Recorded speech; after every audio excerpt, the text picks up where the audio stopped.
Everyone has a story to tell. What's yours? Up next on Carpe Diem.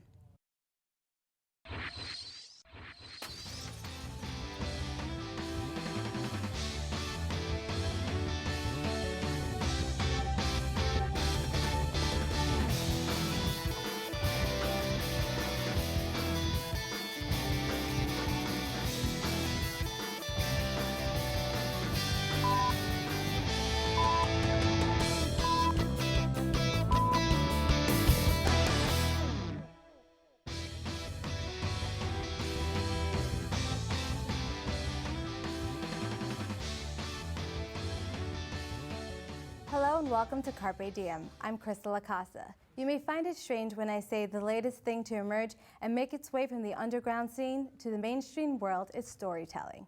Storytelling is a universal way of sharing life events with others. And yes, the art of storytelling has been around since people were living in caves, but never has it been such a visual art as it is today. About 30 years ago, stand-up comedy made its way on the scene, having comedians pop up everywhere. The same can now be said for storytellers. Just about any night of the week, you can find a show somewhere where people go behind a mic and tell you a story. On today's show, we'll be talking to one of those storytellers, Tracy Rowland. Let's take a look at her behind the mic. And the wonderful Tracy Rowland is approaching the stage.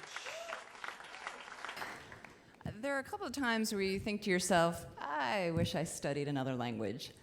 And when I was on the wrong side of a large padlocked fence in Hong Kong, I thought, yeah, this is one of those situations.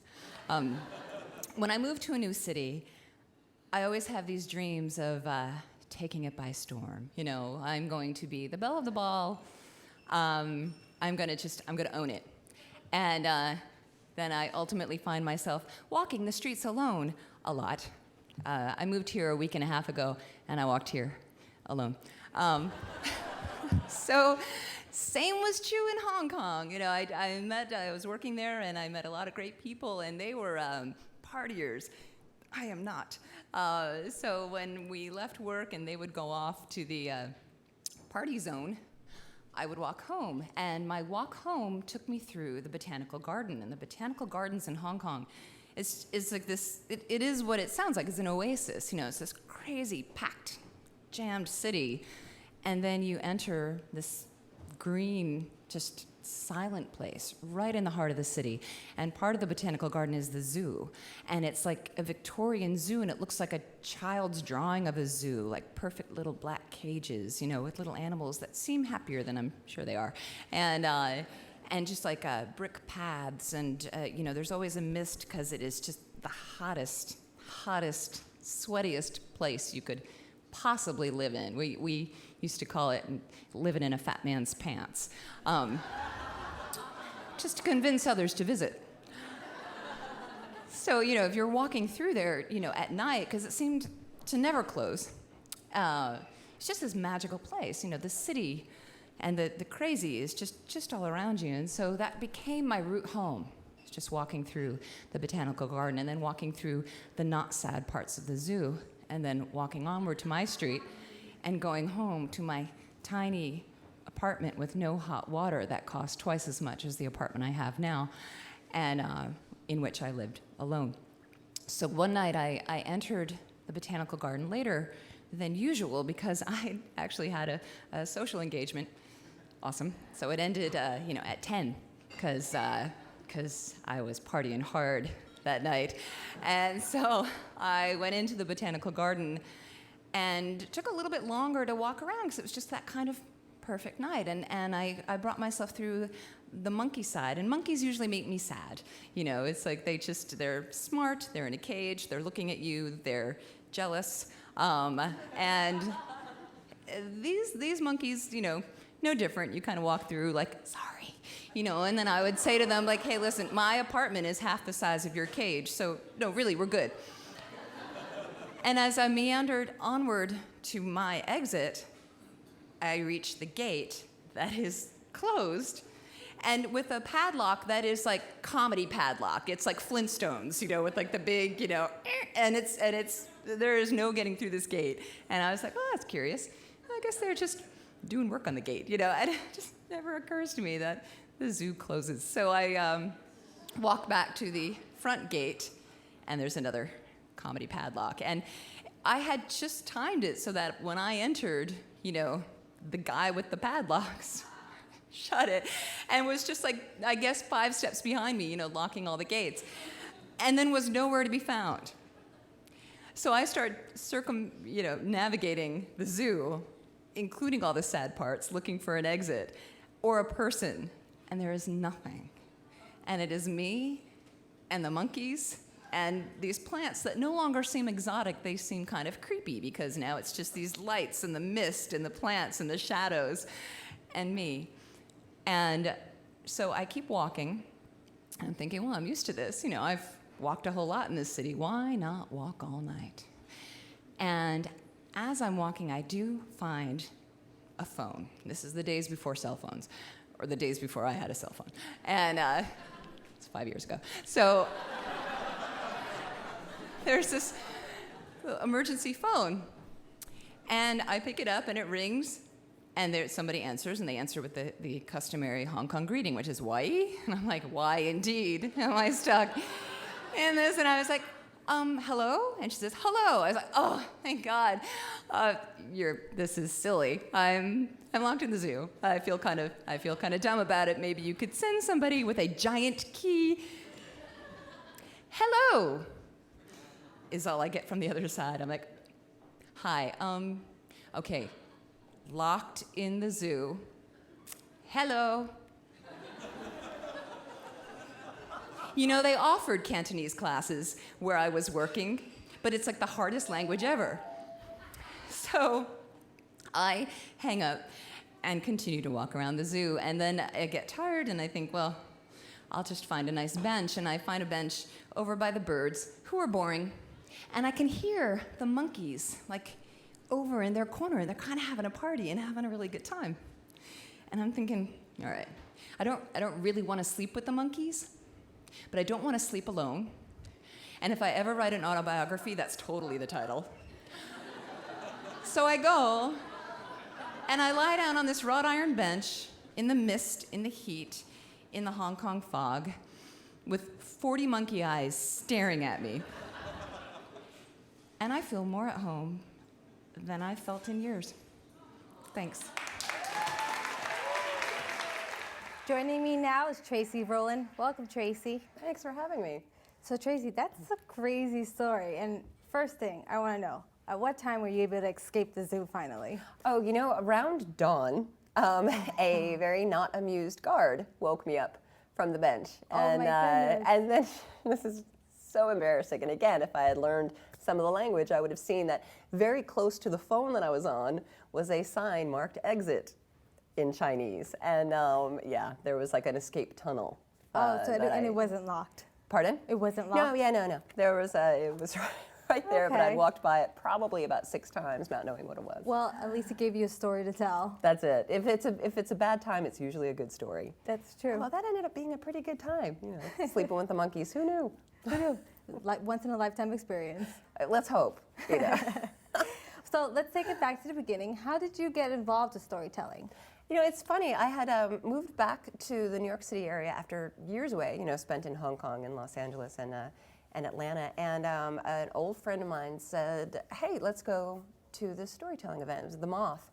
And when I hear storytelling, I was thinking to childhood storytelling at the library where somebody was going to tell me, how the spider got its legs or something, these kind of old folk tales. And so I was like, sure. And then we went, and it was in a bar on Bleecker Street. And, the first story I heard was, a guy telling this kind of slice of life from his New York City childhood. And it was so compelling, and I was hooked.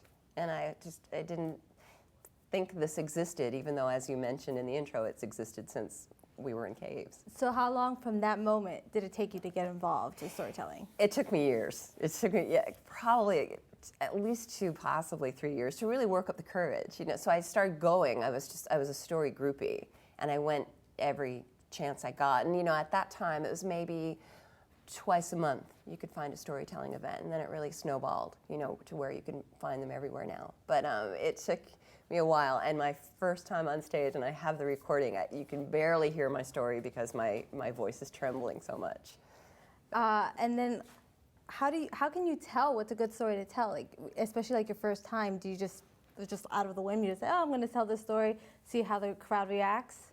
Yeah, well, it's funny, and some stories resonate better at different times. There's some stories, you tend to tell, you've got your kind of repertoire, and I've told stories that I've killed in one room and then, crickets in another. But you get prompts, especially for the moth, they give you a theme.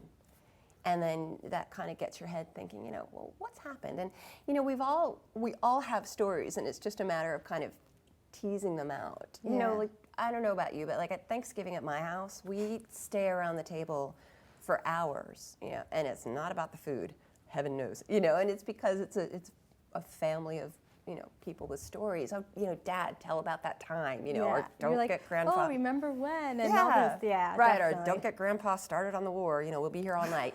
So I mean, everyone's got stories. And so when you do your storytelling, are all your stories true, or do you fabricate some things? They're true. I mean, that's the key to it. They're true. You do tend to condense, and move time around. Like the story that you just told, there are other things happen in the course of the night, but that don't matter, or things happen in different order, and you try to, your goal isn't to fool anybody, but to make it easier for the audience. A lot of times if there's sort of 5 people involved in the story, you'll turn it into 2, just to not clutter people's heads with details that really don't matter. All that really matters is kind of the action and then like the person.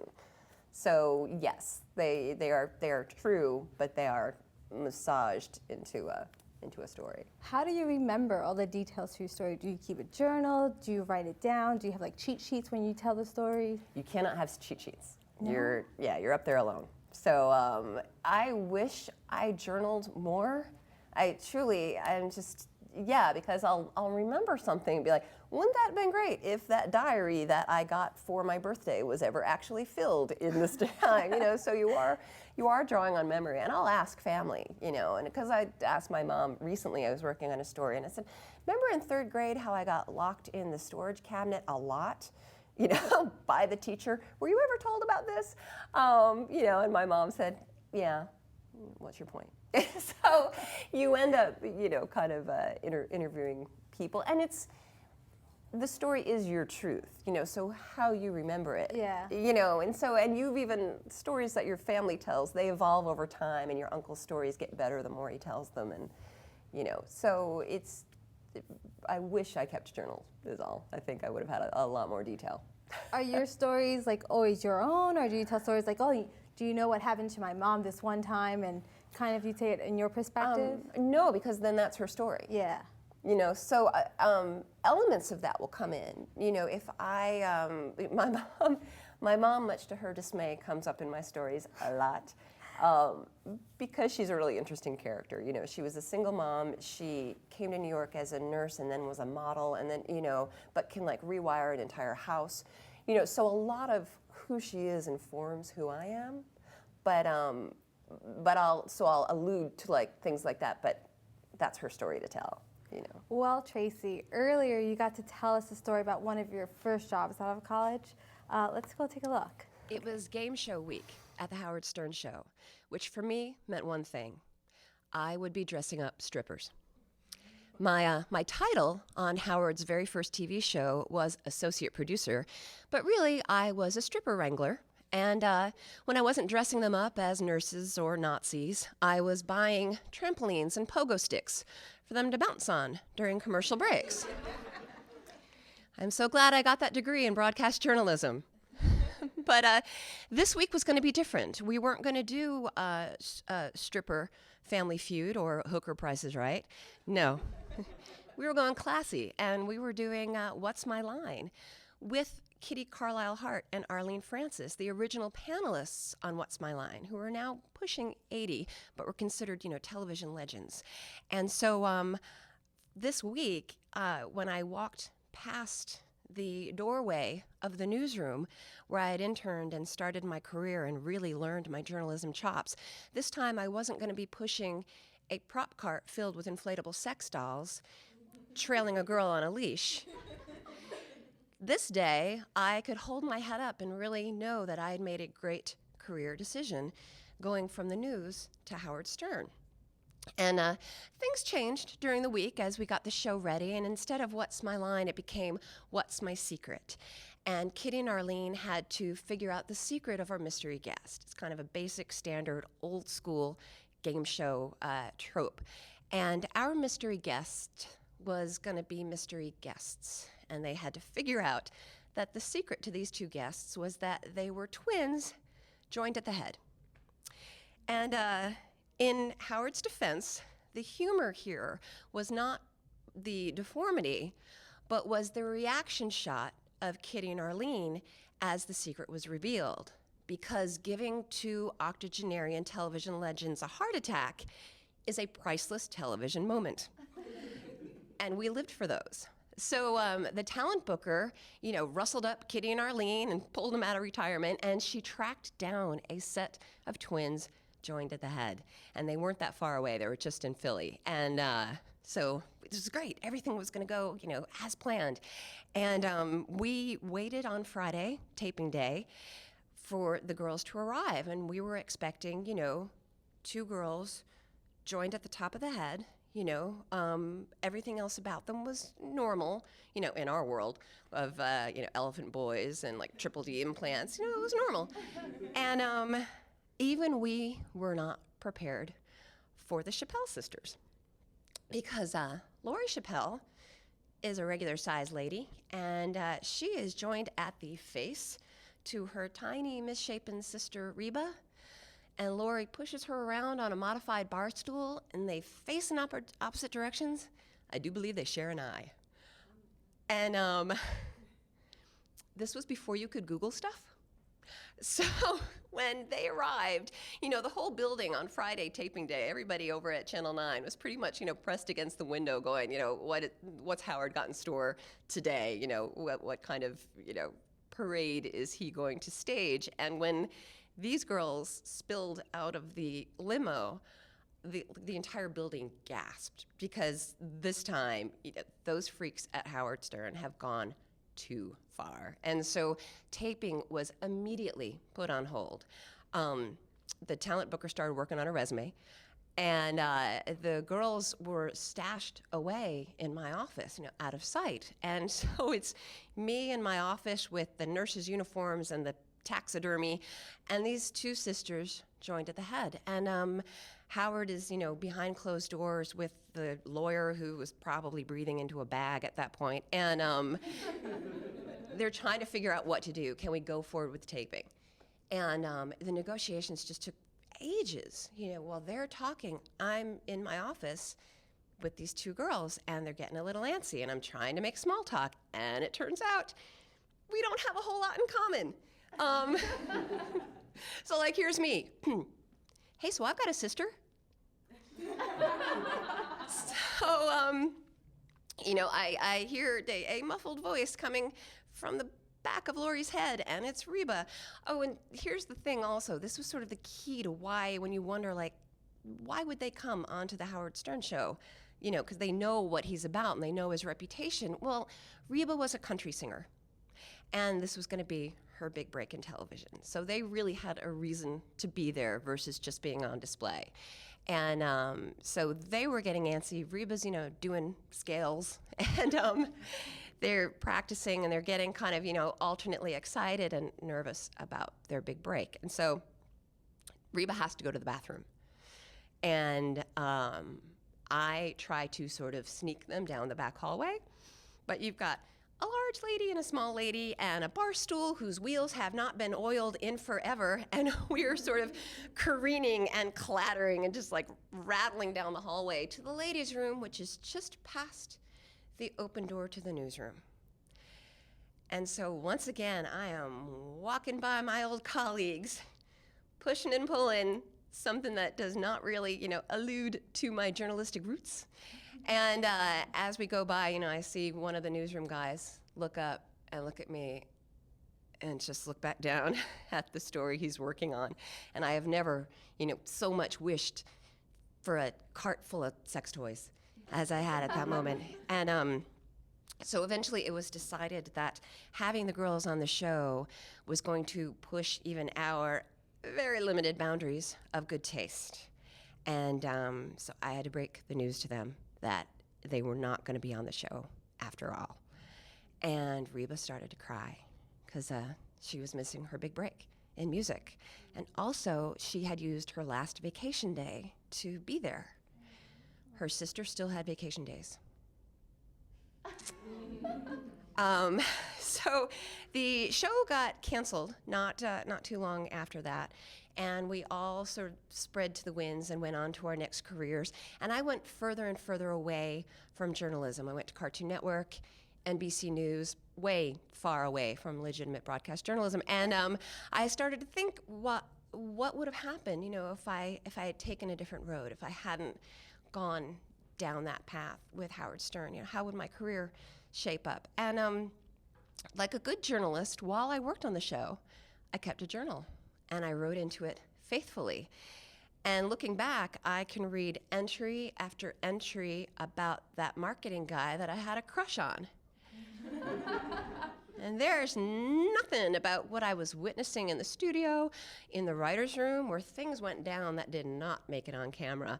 Even if I had just kept the prop lists, it would have just been the history of the show. And so nothing, I kept none of that. So as it turns out, I'm a really good stripper wrangler, and I'm a great prop getter, but as a journalist, I kind of suck.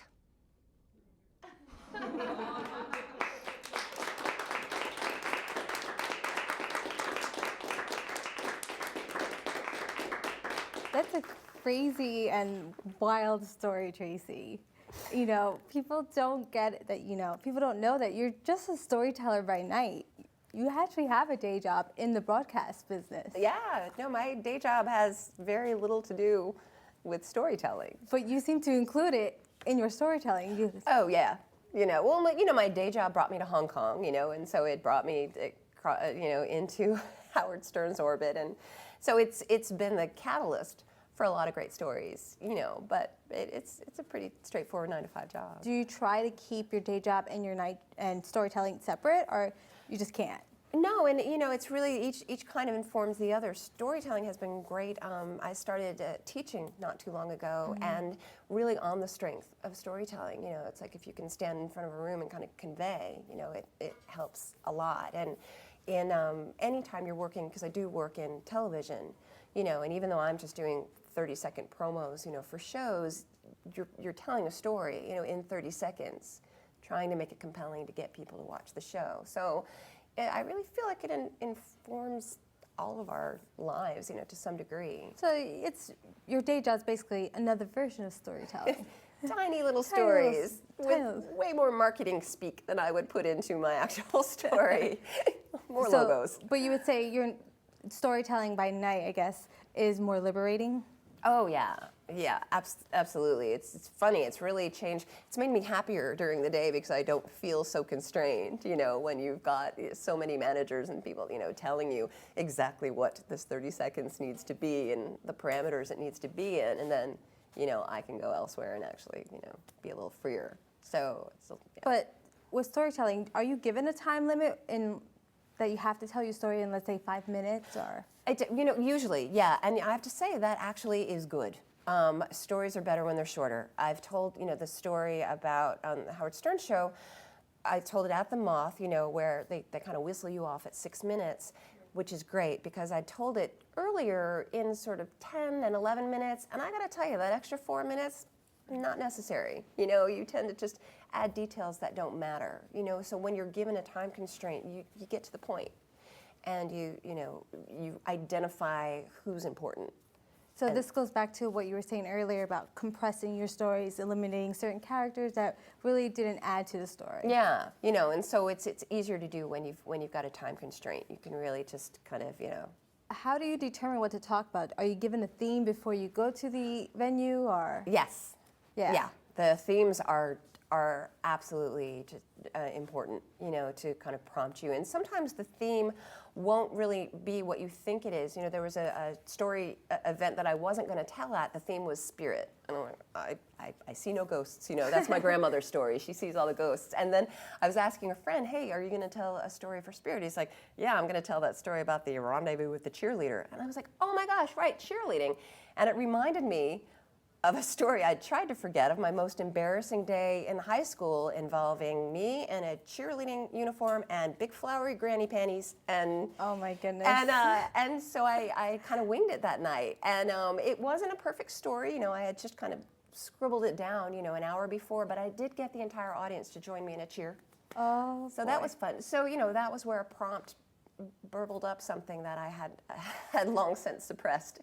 And usually those kind of uncomfortable things from your childhood end up being the best stories. You know, you just look at them at a slightly different angle and then you kind of own it. And they're more fun when you're not the hero. Yeah. You know, they're more fun when you've got egg on your face. How often do you get to perform? Sometimes as often as, you know, 2 or 3 times a month. Now, you know, that I've sort of gotten involved and people will ask me, you know. The Moth has become so crazy popular that, you know, it's a put your name in the hat situation. There's 40 names in the hat and 10 get picked. So I can't depend on the Moth to actually get that opportunity. And so there have been so many things branching off from there that I will actually get asked to perform, you know, at least once a month. Once a month. And Yeah. how often do you get to go? Sorry, we're running out of time, but quickly, how often do you get to go and sit in as an audience member? As often as I can, Oh, because that's great. that's how you learn. Well, thank you for joining me. Unfortunately, we did run out of time. But if you would like to find out more about Tracy, visit her blog, tracyrowland.wordpress.com. To learn more about storytelling in the NYC area, visit nycstorytelling.wikidot.com or join the Facebook group NYC Storytelling. If you would like more information about Carpe Diem, please call us at 973-655-5158 or email us at the email address on your screen, carpediem@mail.montclair.edu. For Carpe Diem, I'm Crystal Acosta. Thanks for watching.